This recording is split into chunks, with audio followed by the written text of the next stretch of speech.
So you get to the cottage, you unload the car, you get settled, you grab a bottle of wine, and you can't find an opener anywhere.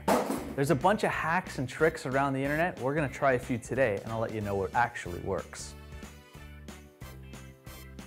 The first trick we're gonna try is with a nail. Everyone's got a nail lying around the cottage. So we're gonna take off the label, put the nail in on an angle, and then pull it out with the top of a hammer.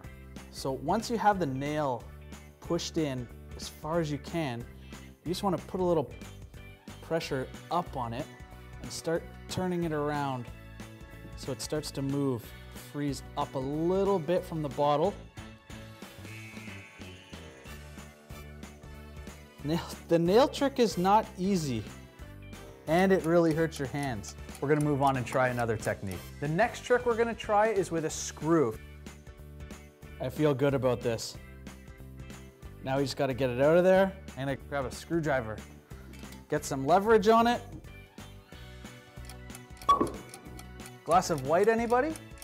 Now this one I'm excited to try. You grab a barbecue lighter and you heat it up. And the pressure in the inside of the bottle should pop the cork.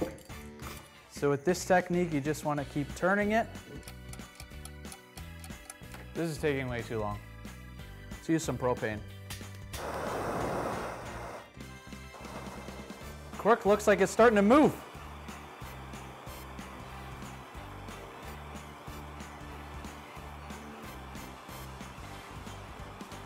Okay, that didn't pop off, but it's turned into a real gooey situation now.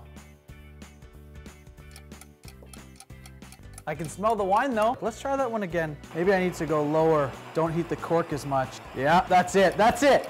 That's the trick right there. I'm gonna try to get the other corks out using that same technique now. A little bit of heat on the... Okay, so you wanna be careful. You don't wanna put too much heat on it, or else the glass will explode. There you have it, the do's and don'ts of opening a wine bottle without a corkscrew.